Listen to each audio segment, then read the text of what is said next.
있습니다. 이거 빠른 거예요? 이게 속도가? 빠르죠. 왜냐면은 그 웨이모라고 하는 이제 경쟁 회사가 있는데 그 회사가 시작한 지가 꽤 됐거든요. 오슨에 들어간 지도 꽤 오래됐는데 이제 겨우 그 웨이모 수준에 거의 육박하는 정도로 이제 서비스 지역을 갖다가 넓힌 거거든요. 그래서 굉장히 빠른 속도로 올라오고 있다라고 보시면 좋을 것 같습니다. 그 다음에 요금도 최근에 좀 오른 거는 있지만 여전히 주요 경쟁 교통수단에 비해서 저렴하다라고 생각을 합니다. 누가 가격적으로 우위가 있을까라는 걸 갖다가 생각해 보면은 당연히 테슬라가 우위에 설 수밖에 없습니다. 왜냐하면은 웨이모라는 회사는 아까 말씀드린 것처럼 차를 제조하는 회사는 아니에요. 네. 테슬라 같은 경우는 차량을 갖다가 기본적으로 로보택시를 염두에 두고 디자인을 한다는 거죠. 그러니까 모든 제품이 최적화되어 있다라는 점이에요. 기본적으로 차량에 대한 고정 비용 자체가 테슬라가 절대적으로 우위가 있기 때문에 비용적인 측면에서는 우위를 가질 수밖에 없어요. 옵티머스는 AI라고 하는 핵심 기술을 기반으로 해서 접근을 하시면 되거든요. 테슬라 같은 경우가 2021년도에 이제 처음으로 이제 로봇에 대한 기술 개발을 갖다가 발표를 했죠. 얘기가 들어보는 게 뭐 기술적인 문제도 있고, 부품 수급상의 문제도 있고, 지금 현재 일론 머스크는 올해 말까지 이제 다시 3세대 양산 프로토타입을 갖다가 만들고, 그 다음에 2026년도에 양산을 하겠다라고 얘기를 하고 있는 상태니까 좀 더 지켜봐야 되지 않을까 싶습니다.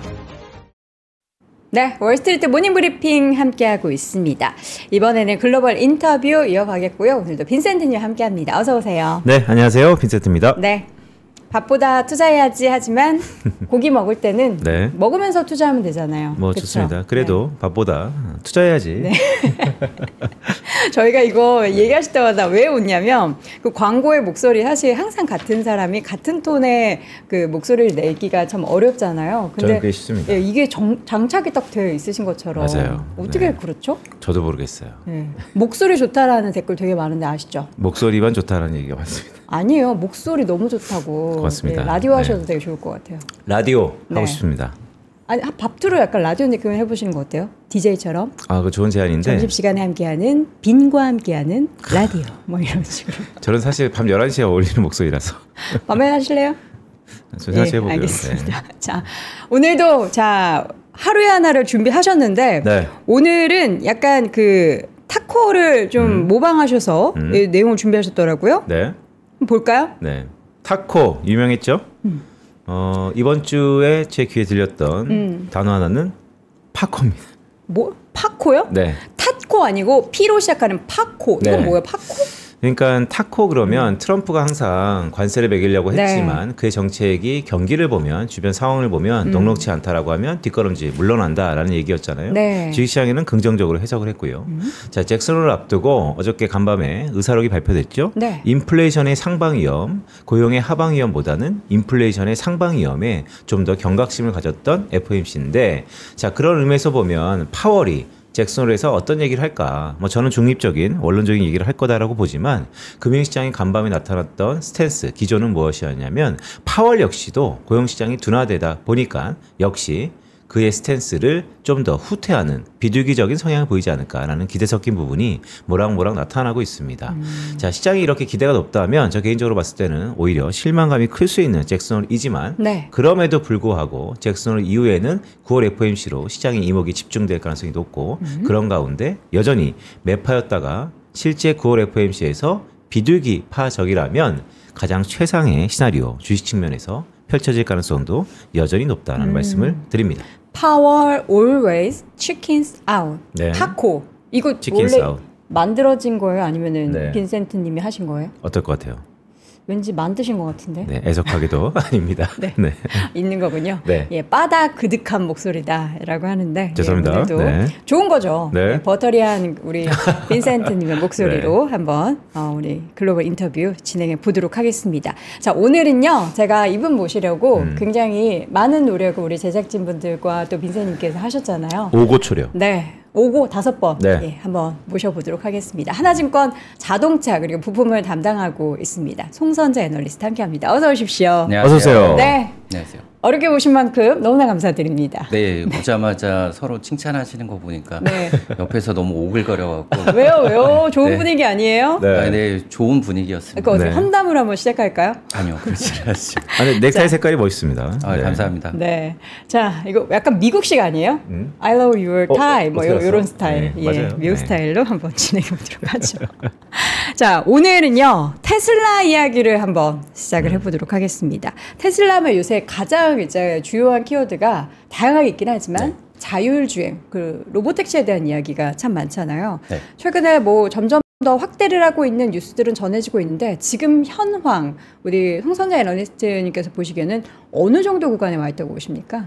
일단 아직은 초기 국면이죠. 뭐 하고 있는 도시가 이제 오스틴이라고 텍사스의 주도예요. 네. 텍사스를 보면은 이제 한 가운데 정도에 있는 도시고요.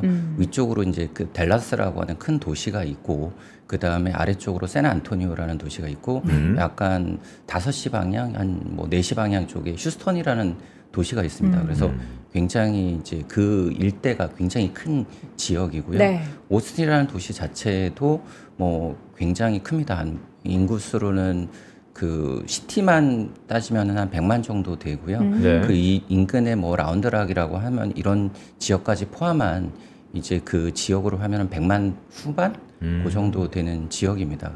그 지역에서 테슬라가 6월 22일 날 처음으로 이제 로보택시를 시작을 했죠. 네. 이 로보택시가 모델 Y를 기반으로 시작을 했고요. 초기에는 한 12대 정도 기반으로 했습니다. 그리고 8대 카메라를 장착한 이제 센서를 가지고 있는 상황입니다. 그리고 초기의 요금은 정액 요금이었어요. 4.2달러 정도 기록을 했었고요. 그 다음에 네. 뭐 그런다고 해서 아무나 탈 수 있는 건 아니었고요. 초기에는 이제 초대자 위주로 시작을 했습니다. 그러다가 네. 초기에 너무 적게 시작한 거 아니냐라고 이제 생각을 했었는데 바로 한 3주 후에 7월 달에 2배로 확장을 했습니다. 2배로 확장을 했고, 그리고 나서 또 3주 정도 지나서 8월 3일 정도 됐을 때, 또 2배 확장을 했습니다. 이거 빠른 거예요? 이게 속도가? 빠르죠. 왜냐면은 그 웨이모라고 하는 이제 경쟁 회사가 네. 있는데, 그 회사가, 지금 시작한 지가 꽤 됐거든요. 뭐 피닉스부터 시작을 했지만은, 오스틴에 들어간 지도 꽤 오래됐는데, 이제 겨우라고 하기엔 그렇지만은, 그 웨이모 수준에 거의 육박하는 정도로 이제 서비스 지역을 갖다가 넓힌 거거든요. 그래서 굉장히 빠른 속도로 올라오고 있다라고 보시면 좋을 것 같습니다. 그리고 그러면서 이제 요금도 6.9달러로 올렸었어요. 그러다가 최근에는 이제 택시 요금과 같이 기본 요금 1달러에 그 다음에 주행 거리에 따라서 추가적으로 또 요금이 올라가는 이 방식을 하는데 타본 사람들의 후기를 보면은 거의 마일당 한 1.2에서 1.3달러 정도가 소요가 된다라고 이제 합니다. 그러면은 이게 어느 정도 수준이냐라고 본다면은 미국에서 택시 요금이 평균적으로 봤을 때 마일당 한 2달러 중반 정도 되거든요. 그리고 우버죠. 우버가 이제 주요 경쟁 상대 중에 하나인데 우버 같은 경우가 한 1.5에서 2달러 정도, 보통 한 2달러 정도 되고요. 네.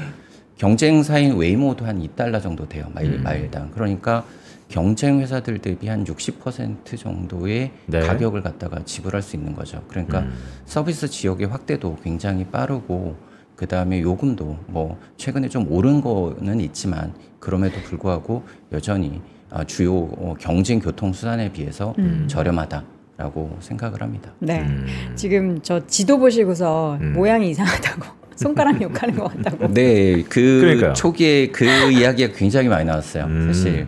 아니 어떻게 또 맵이 딱 이래요? 네, 그러니까. 그 시점이 또 하필이면은 또 그 트럼프와의 또 이렇게 갈등이 굉장히 있었던 시기였거든요. 그래갖고 천재야. 네, 저걸 천재야. 의도한 거냐라고 이제 많이 이제 하던데, 근데 저거가 좀 그림이 좀 괴상하긴 하지만은. 또 뒤집어 보면 또 T자거든요. T? 테슬라의 T. 네, 여러분 뒤집어 보세요. T라고도 해석할 수 있습니다. 그럼요. 그러네. 예, 그러네요. 그렇습니다. T네요, T. 네. 여러분 T입니다. 예, T예요. 여러분 우리 T적인 마인드로 바라보면 좋을 것 같습니다. 기분 좋으면 T, 기분 나쁘면 그거. 근데 여기 지역이 지금 오스틴이잖아요. 네. 이 테스트할 때 로보택시 회사들이 오스틴을 약간 좀 이렇게 테스트 베드로 삼는 이유가 좀 특별하게 있나요?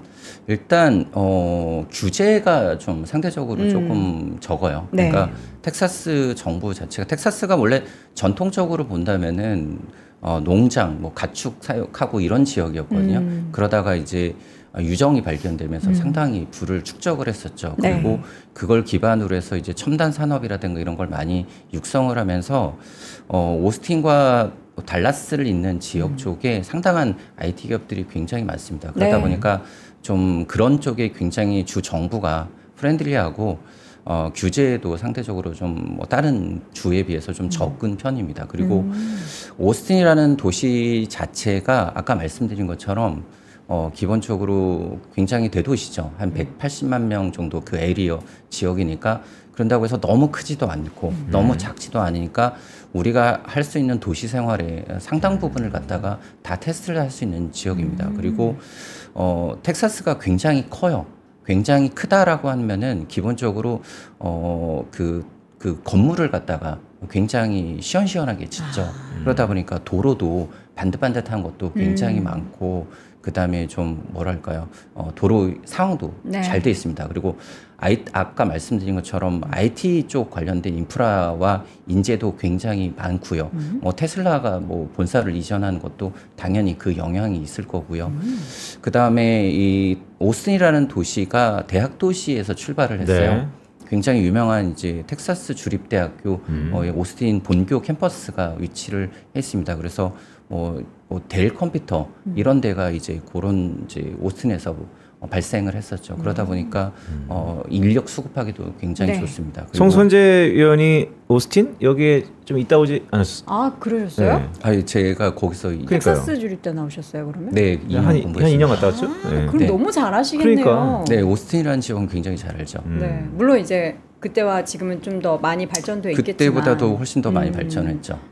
그렇군요. 뭐 개벽을 했겠지만 그래도 뭐 비슷하지 않았을까라는 생각 드는데. 네, 기본적인 뭐 인프라나 이런 거는 비슷합니다. 네, 우리가 항상 로보택시나 이런 자율주행 얘기할 때 테슬라의 로보택시 그리고 이전에 이제 웨이모랑 항상 비교를 네. 하잖아요. 우리 위원님께서 보시기에는 그 각각이 가진 장점 그리고 좀 약점 뭐라고 생각하세요?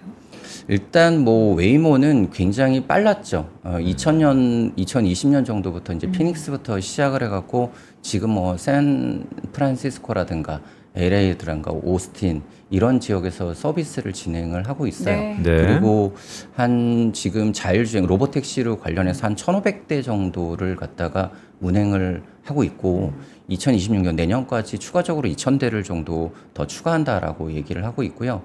이미 워낙 많은 대수를 운행하다 보니까 콜 받는 것도 거의 매주에 25만 건 정도 유료 콜을 받는다라고 해요. 죄송한데 자료 좀 넘겨주시겠어요? 자꾸 네네네. 저 사진을 사람들이 자꾸 보면서 이야기를 보면 볼수록 그거 집중을 같다. 못하셔가지고 뭐 그럴 수 있죠. 웨이모 택시 여러분 웨이모로 넘어왔습니다. 네. 예, 집중해 주세요. 고도의 마케팅이었어. 제가 넘겨야 되는 네, 거고요. 네, 그렇습니다. 네, 알겠습니다. 넘겨주십시오. 그래서 매주 한 25만 건 정도의 유료 콜을 받고 있어요. 네, 네. 유료 콜을 받고 있고 뭐 일로 보면은 대당 한 24건 정도를 받고 있는 거거든요. 그리고 요금은 아까 말씀드린 것처럼 마일당 한 $2 정도 수준입니다. 그리고 우버랑 협업을 해서 우버에서 이제 콜을 갖다가 받는 상황입니다. 그래서 전체적으로 본다면은 뭐 웨이모랑 테슬라랑 얘기를 갖다가 할 때보다 항상 얘기하는 게 기술적으로 어떻고 이런 얘기를 많이 하세요. 그쵸. 사실 근데 저는 아직은 저희가 좀 더 지켜봐야 된다라고 생각을 해요. 어떤 기술이 낫냐 이거에 대한 거는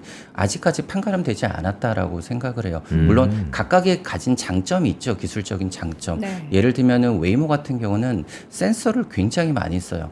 라이더 같은 경우를 4개에서 한 6개 정도를 쓰고요. 그다음에 레이더를 6개 쓰고 카메라도 뭐 10몇 개를 갖다가 씁니다. 그래서 총 한 30몇 개의 센서들을 가지고 있거든요. 네. 그럼 센서가 많다라는 거는 그만큼 정확도가 높다라는 거죠. 안전성인 측면에서 정확도가 높다라는 거죠. 네. 반면에 이제 테슬라 같은 경우는 카메라를 8대를 갖다가 씁니다. 근데 카메라를 갖다가 쓰게 되면은 이제 많은 사람들이 필연적으로 얘기하는 게 이제 안개가 많이 끼면 어떻게 하냐, 눈이 오면 어떡하냐 이런 얘기를 많이 하죠. 네. 근데 뭐 테슬라가 그런 걸 모른다라고 생각하지는 않아요. 그런 걸 갖다가 다 극복할 수 있는 기술적인 대응을 갖다가 충분히 하고 있죠. 그래서 네. 그런 걸 가지고서 이제 테스트를 계속 진행을 하고 있는 거예요.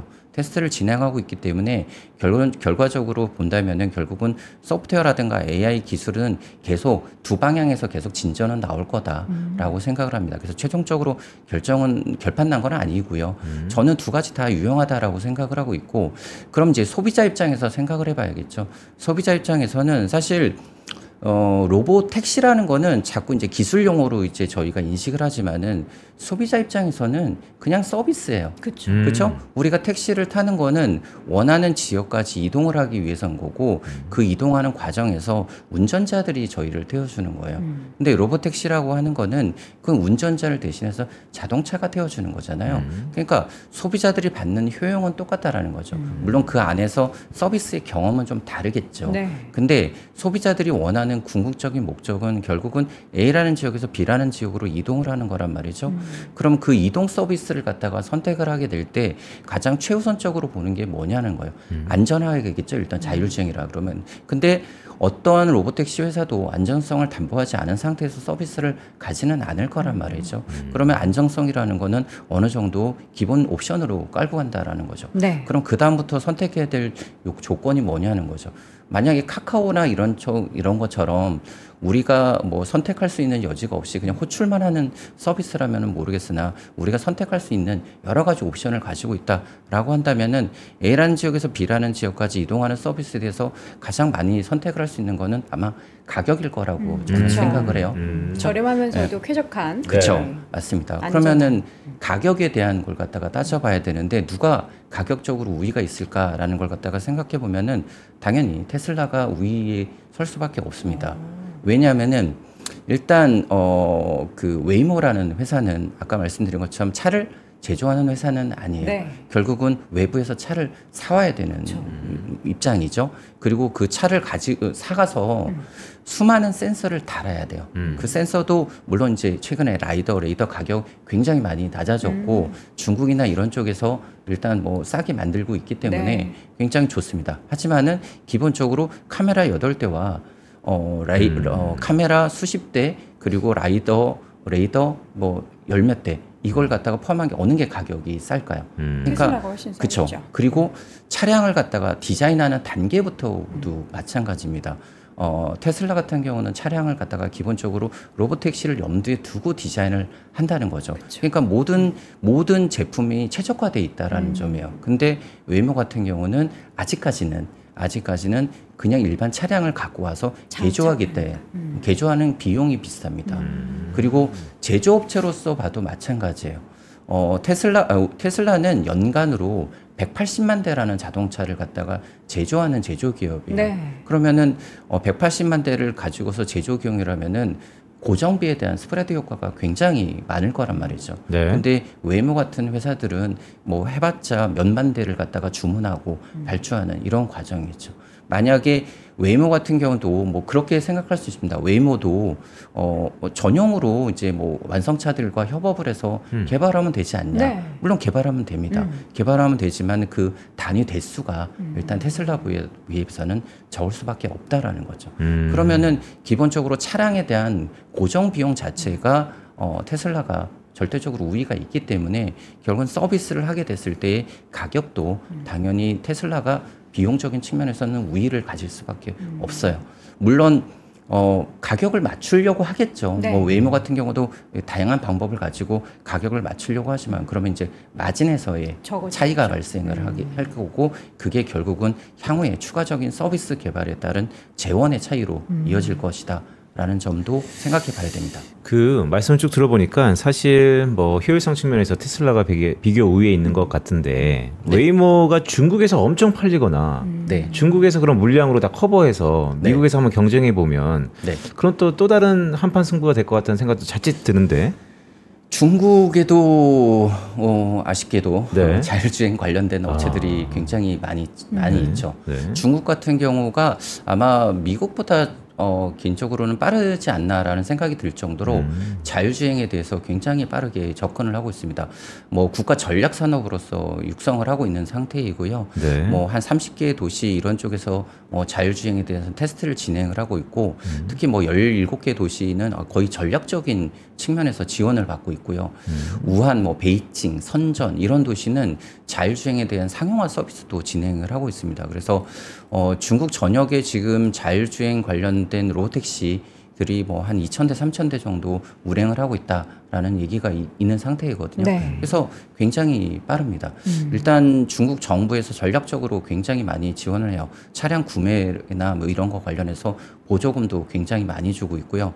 그다음에 제가 아까 테슬라 관련해서 테슬라가 가진 이제 장점 중에 하나가 이제 가격적인 우위다라고 했잖아요. 네. 그런 것도 중국 업체들도 해당이 되죠. 그쵸. 왜냐하면 중국 업체들은 전기차를 갖다가 일단 생산하는 것 자체가 다른 뭐 전기차 업체들에 비해서 거의 반값으로 생산을 하고 있고요. 물론 퀄리티의 차이도 뭐 어느 정도 있겠지만 이 밸류체인에는 어떤 업종들이 있어요? 밸류체인도 굉장히 뭐 많죠. 보시면은 아시겠지만은 자율주행 칩 만들어주는 뭐 화이라든가 호라이즌 뭐 이런 업체들도 있고요. 라이더 만들어주는 허스하이테크 로봇 센스, 그다음에 뭐 레이더 만들어주는 뭐 화역 자동차 화이, 그리고 카메라도 굉장히 많은 업체들이 있습니다. 그러니까 이런 업체들이 그냥 뭐 단순하게 리스트업을 하는 게 아니라 해당 시장에서 굉장히 잘하는 업체들이거든요.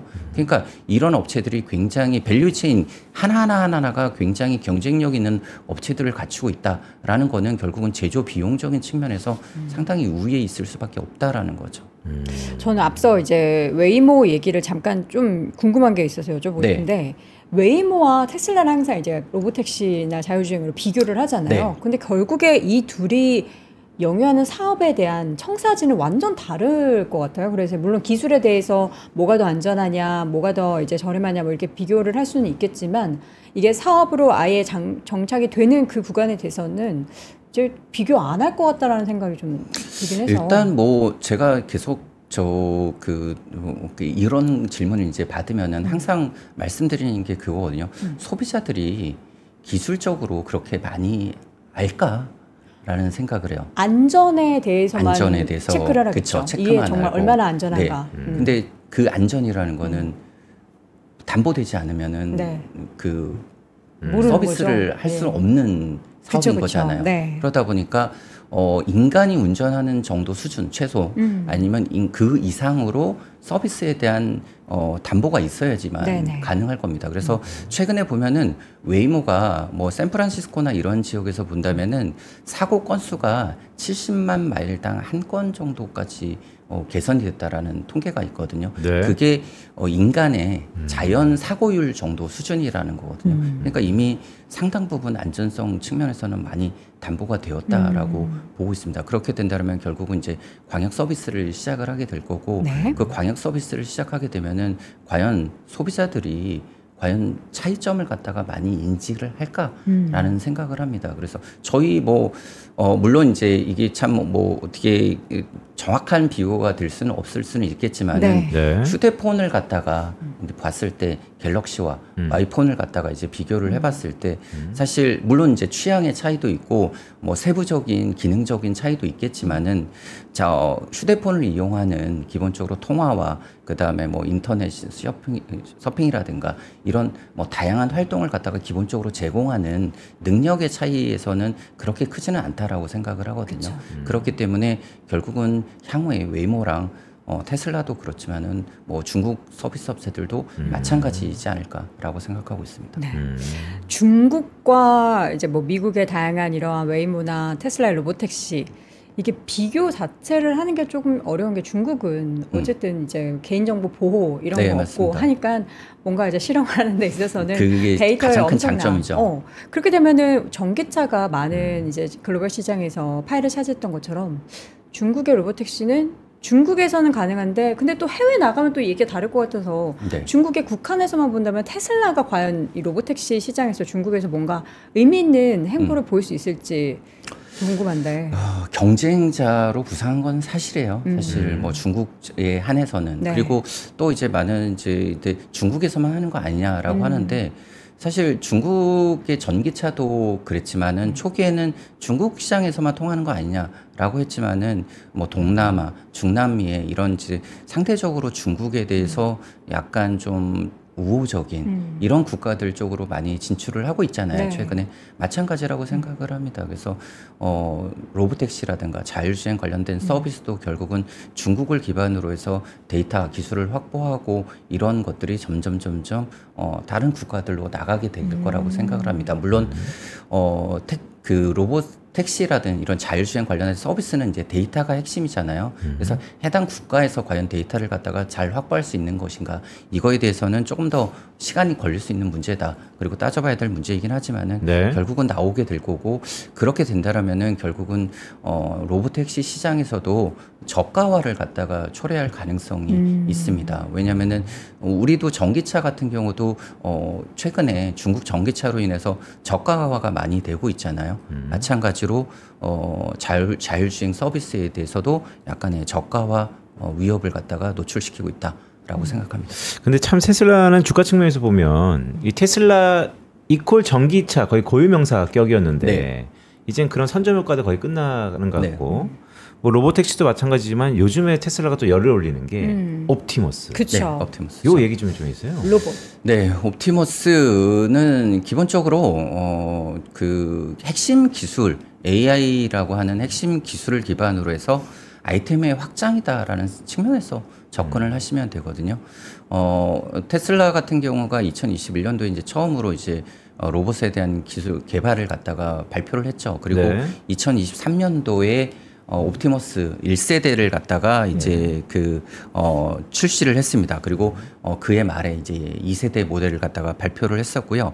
최근에 이제 3세대를 갖다가 개발을 하고 있고 출시한다라는 얘기를 갖다가 계속 하고 있었어요. 근데 아쉽게도 이제 그 초기에 원래는 이제 2025년도에 수천 대를 생산하겠다라고 이제 일론 머스크가 얘기를 했는데, 네, 근데 아쉽게도 그거는 아직 되지는 않고 있습니다. 원래 약속을 좀 이렇게 잘 지키는 뭐 시간 약속에 약간 그러신 분이시긴 한데 네. 그래서 좀 워낙 많이 이제 그렇죠. 좀 딜레이를 해서 많은 분들이 이제 그냥 그러려니 하고 양치기 소년이 됐구나. 네, 받아들일 수가 없긴 해요. 그러려니 하는데 또 되게 이제는 원래 그러니까 이렇게 생각해가지고 그렇게 막 악재도 아닌 것 같아요. 네, 그렇습니다. 그래서 뭐 올해 지금 한 수백 대 정도 생산을 했다가 네. 지금 뭐 여러 가지 문제로 인해서 조금 다시 디자인하고 있다라는 이야기를 합니다. 뭐 얘기가 들어보는 게 뭐 기술적인 문제도 있고 네. 부품 수급상의 문제도 있고 여러 가지 문제가 있다라고 얘기를 하는데 뭐 저도 제가 뭐 옵티머스라는 제품을 갖다가 제가 개발한 사람이 아니라서 정확하게 알기는 어렵습니다만은 네. 미국 언론의 이제 그런 추측성 보도들 다 보면은 네. 관절 모터 쪽에서의 그 과부하가 있다. 그다음에 이제 손가락 모듈 쪽 뭐 이런 거의 내구성이 좀 떨어진다.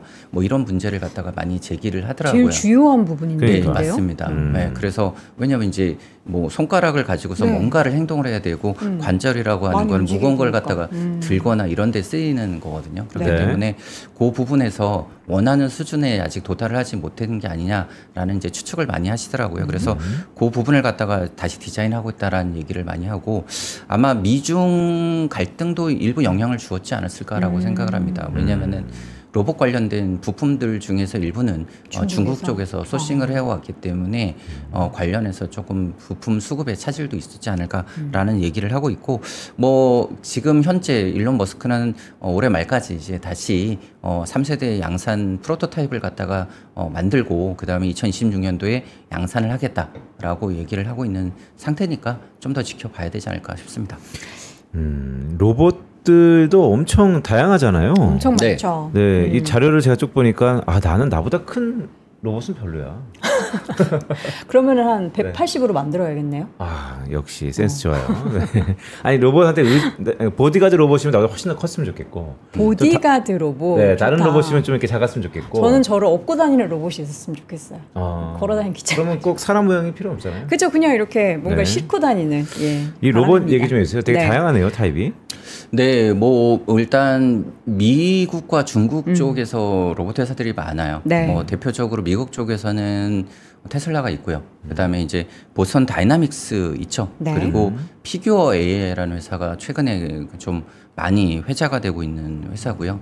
그다음에 이제 어질리티 로보틱스, 앱트로닉 이런 회사가 있고요. 캐나다 쪽에서는 생추어리 AI라는 회사가 있고요. 노르웨이와 그다음에 미국이 이제 같이 하는 이제 원엑스 테크놀로지라는 회사가 있습니다. 그리고 중국 쪽에는 굉장히 많습니다. 중국에는 로봇 관련된 회사가 30개에서 50개 정도 된다라고 얘기를 하는데 아마 카운팅 안 된 회사들, 뭐 스타트업이나 이런 것까지 본다라면은 그보다도 훨씬 더 많은 회사가 있을 겁니다. 근데 대표적으로 우리가 아는 회사가 뭐 유니트리 들어보셨을 거라고 네. 생각하고요. 유비테크, 엣지봇, 그다음에 뭐 샤오펑이라고 하는 샤오펑. 그 자동차 회사들도 만들려고 하고, 네. 뭐 샤오미도 만든다, 화웨이도 한다, 뭐 이런 얘기 계속 나오고 있습니다.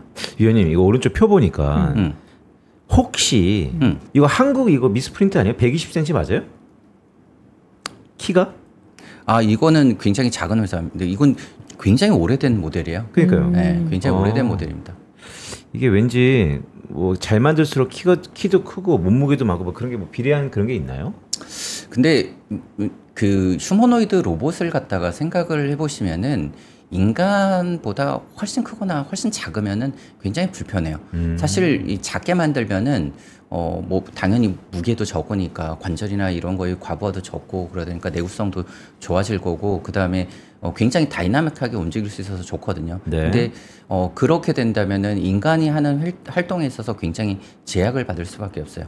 이 로봇이라는 게 생각해 보시면 왜 로봇을 휴머노이드 형태로 만들 거냐 이거에 대한 생각을 해보게 되면은 로봇은 결국은 인간이 하는 어떠한 일을 갖다가 대체하는 기계란 말이죠.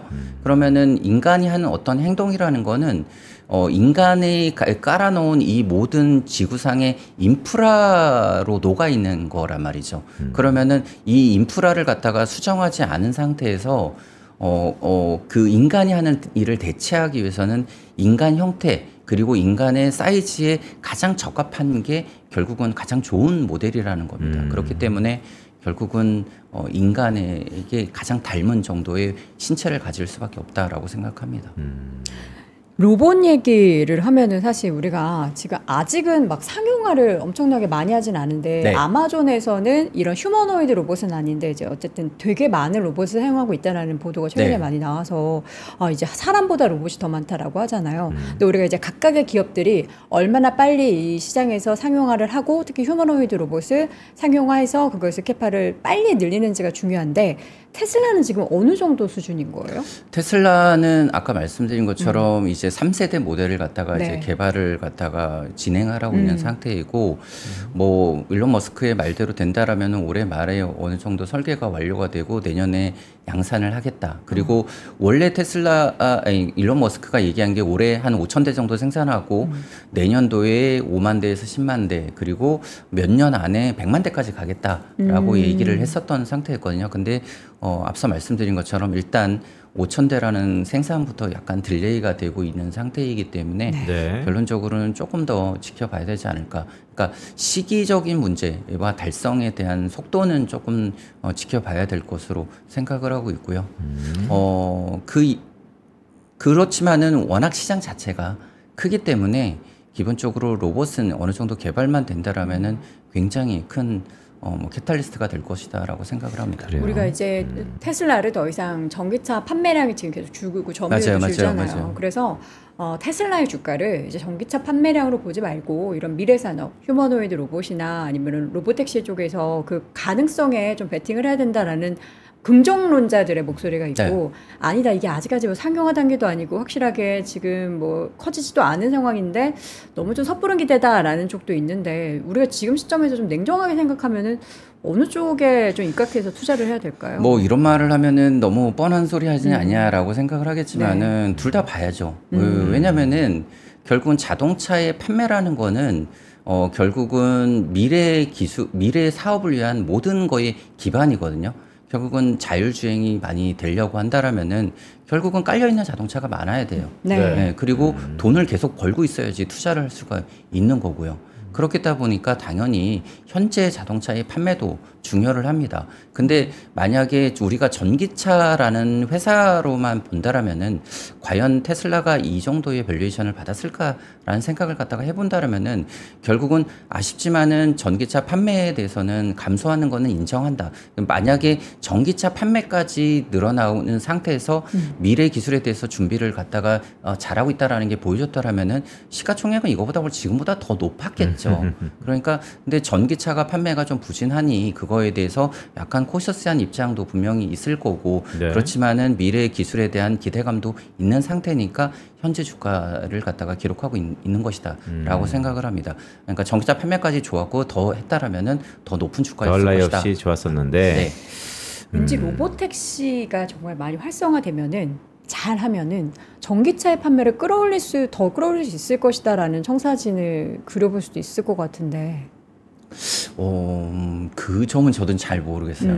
사실 로봇이라고 네. 하는 거가 쓰임새 자체가 결국은 공장이라든가 뭐 상점, 그다음에 가정 이런 쪽에서 쓰이는 거고 뭐 거기서 많은 데이터를 갖다가 확보를 해서 AI 능력을 갖다가 확대하고 그리고 로보택시 쪽으로 좀 더 연결을 시켰다. 그럼 네. 기술적 발전이 좀 더 좋아져서 조금 더 나은 서비스가 가능하다라고 할 수도 있겠고 그다음에 로봇에서 돈을 벌어서 로보택시라든가 이런 쪽에서의 가격을 갖다가 또 인하시킬 수 있고 뭐 이런 여러 가지 생각은 해볼 수가 있습니다. 근데 직접적으로 뭔가 연결시키기는 아직까지는 저는 그렇게 아이디어가 나오진 않네요. 그래요? 그러면 네, 그럼 왜 많은 자동차 기업들, 빅테크들이 휴머노이드 그럼 왜 이렇게 만들려고 하는 거예요? 일단 큰 시장이에요. 신사업적으로 봤을 때 굉장히 큰 시장이죠. 그러니까 이렇게 보시면 돼요. 전 세계 인구가 82억이거든요. 거기서 노동을 하고 있는 인구가 35억 명이에요. 나머지 뭐예요? 나머지 뭐지? 아니, 그러니까 뭐 그 노동 가능 인구는 15세에서 64세 정도 이렇게 하면은 한 50억 정도가 네. 돼요. 근데 이제 취업률이 70% 정도. 15억 명은 놀고 있다. 네, 놀고 있는. 놀다. 쉬고 있다. 노는 게 힘들어. 네, 쉬고 있다. 네. 그래서 한 35억 명 정도가 그 노동을 하고 계세요. 그러면은 뭐 초기에는 뭐 좀 이제 생각이죠. 이거는 이제 정확하게 뭐 시장을 갖다가 예측하기는 굉장히 어렵습니다. 지금 네. 현재. 근데 이제 생각을 해보면은 한 노동의 한 20% 정도는 로봇이 대체할 수 있다라고 가정을 해보시죠. 그렇게 된다면은 7억이죠. 네. 그럼 7억대가 잠재 타겟 시장이 될 거예요. 네. 산업용 쪽에서. 그리고 그 가정용을 갖다가 한번 따져보시죠. 네. 전 세계 가구 수가 한 20억 가구 정도가 됩니다. 네. 그러면은 나중에 되면 1인 1가구 1로봇은 가능할 거라고 저는 생각을 하거든요. 그러니까 로봇 청소기 이런 것도 넘어선 뭔가 제품들이 나오겠죠. 네. 에이전트. 네. 그러면 20억대가 쓸 수가 있습니다. 그러면은 총 27억대가 잠재적으로 전 세계에 깔릴 수가 있는 거죠. 네. 네. 자, 그러면 로봇의 내구성, 로봇이 수명이 얼마나 될까요?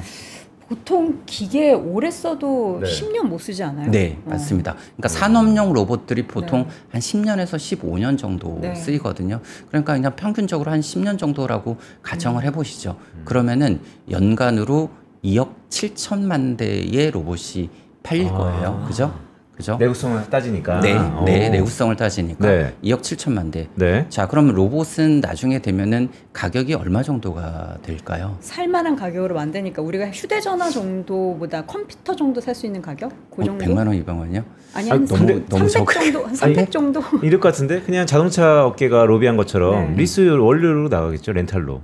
아니, 물론 그렇겠죠. 근데 이제 저희가 이제 가정을 그냥 원타임으로 이제 판다라는 걸 가정을 해볼까요? 궁금하다. 얼마면 살까? 글쎄 뭐 한 2천만 원? 2천만 원 뭐 그렇게 될 수도 있을 거고 저는 궁극적으로 1,000만 원 정도까지는 떨어질 거라고 생각은 하거든요. 근데 일단 뭐 중간 단계로 뭐 지금 일론 머스크가 옵티머스가 2만에서 3만 달러 정도까지 뭐 가능할 거다라고 얘기를 하고 있고 그러면 뭐 2천만 원 정도가 될 거고 1,000만 원까지도 뭐 가능하다라고 저는 생각을 하는데 그러면 2천만 원이면은 2억 7천만 대에 2천만 원이면 5,400조예요. 그죠? 그리고 1,000만 원이라면 2,700조라는 거죠. 그러면은 지금 현재 자동차 시장에 그 전 세계 자동차 시장이 연간 약 9천만 대에서 1억만 대 정도 팔리고 네. 평균 자동차 가격이 비싼 거는 뭐 5천만 원, 6천만 원, 뭐 1억 넘게 하겠지만은 평균적인 가격은 한 3천만 원 정도 되거든요. 네. 그럼 3천조 시장이에요. 그죠? 시장이 더 커. 네. 그러니까 우리가 아주 로봇이 가격이 떨어졌을 때 거의 자동차 시장과 맞먹고 그거보다 뭐 더 큰 시장이 될 거고, 제가 또 아까 말씀드린 것처럼 산업용 쪽에서 침투율은 20%, 가정용은 조금 더 높게 본 거죠. 100%이지만은, 그러니까 그 침투율이 또 더 올라갈 수 있다라고 한다면 그 시장의 규모는 더 커질 수 있는 거죠. 그리고 로봇을 갖다 원타임으로 판매하는 것 말고도 거기서 파생할 수 있는 여러 가지 또 사업적인 게 있잖아요. 그렇게 된다면 굉장히 큰 시장이 될 수 있다는 거죠. 엄청 큰 시장이다. 내가 볼 때는 1인 1로봇이 아니고 1인 2로봇, 3로봇 할 것 같은데요. 그러니까 집에 차도 여러 대 있는 것처럼 다양한 이제 목적의 로봇이 만들어지겠죠. 뭐 못 사시는 분들도 있으니까요, 당연히. 이거를 공공재로 국가에서 복지로 깔아주면 너무 좋겠다. 그러면은 돈이 너무 많이 들 것 같아요. 우리 그 맹인견도 이렇게 복지로 하잖아요. 그렇죠. 뭐 그런 거나 사실 이제 우리 보통 로봇 하면 이제 만들어진 휴머노이드 로봇 형태를 생각하지만 뭐 팔에 장착한다든지 다리에 장착해서 불편한 분들을 도와주는 아이언맨. 그런 이제 장착형 로봇에 대해서도 이야기를 많이 하는데, 근데 이제 가장 궁금한 건 지금 보면은 그러면 자율주행 같은 그런 소프트웨어나 시스템보다는 로봇 시장에 대한 기대가 훨씬 큰 것 같고, 그렇게 되면 테슬라도 로봇에 거는 그 가치와 앞으로도 만약에 이게 상용화가 되면 그 밸류가 훨씬 더 크겠네요.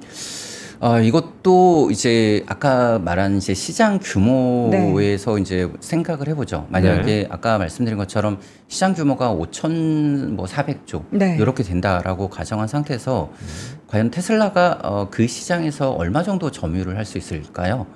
일단 지금 현재 자동차 쪽에서의 점유율은 그냥 단순하게 중국을 포함했을 때는 10% 정도인데, 중국이 워낙 크기 때문에 지금 상대적으로 점유율이 낮아 보이는 거고요. 뭐 그냥 나머지 시장, 중국을 제외한 시장에서 본다면 20% 정도대의 점유율을 기록을 하고 있거든요. 그럼 그냥 현재 로봇 시장에서의 그 자동차 시장에서의 점유율을 갖다가 그대로 끌고 와서 한 20% 점유한다라고 가정을 해본다면은 5,400조의 20%, 1,000조 매출액이 되는 거죠. 1,000조 매출액. 그럼 1,000조를 갖다가 로봇에서의 마진이 얼마 정도 나올 수 있을까요? 자동차만큼은 나온다 그러면 10%? 네, 10%라고 한다면은 저 오늘 좀 잘 맞추는 거예요. 약간. 그러면은 깜짝 놀랐어요 지금. 10%. 그러면 한 100조 되고요. 그럼 100조에 세후로 따지면은 미국 법인세율이 20% 초반 정도가 되니까 한 70에서 만약 80조라고 가정하시죠. 그럼 80조 정도의 순이익을 로봇에서 벌 수 있다라고 가정할 수 있습니다. 그러면은 로봇 사업에 대한 멀티플을 몇 배를 줄까요? 몇 배를 줘야 되죠? 이게 좀 아직까지는 어려워요. 근데 이제 기본적으로 로봇이 나중에 됐을 때는 그냥 제조업이다라고 가정한 상태에서 본다면 10배 정도일 거고, 그거보다 더 높이 본다면 뭐 20배까지도 가능하겠죠. 그럼 10에서 뭐 20배 그 언저리에 있다라고 본다면은 80조 기준으로 10배면 800조고 그 20배라면 1600조가 되는 거죠. 그럼 테슬라는 지금 시가총액이 얼마일까요? 1트릴리언 달러잖아요. 그러면은 한화로 1,400, 1,400조가 되는 거고, 로봇으로만 해도 그 지금 현재 시가총액이. 그러니까 그러면은 로봇으로 만약에 아까 말씀드린 것처럼 뭐 800조에서 1,600조 된다라고 한다면은 2배 가네, 2배도 가능한 거죠. 근데 이거는 가자 제가 근데 계속 말씀드리지만 이거는 조금 먼 미래이고, 그다음에 결국은 이런 식으로 이제 생각을 해보면은 테슬라를 이해하는데 조금 도움이 된다라는 겁니다. 그러니까 이게 꼭 정답은 아니라고 여러 가지 로직은 있을 거라고 생각을 합니다. 저희가 가자 외치자마자 송선주 의원님이 진정시키느라.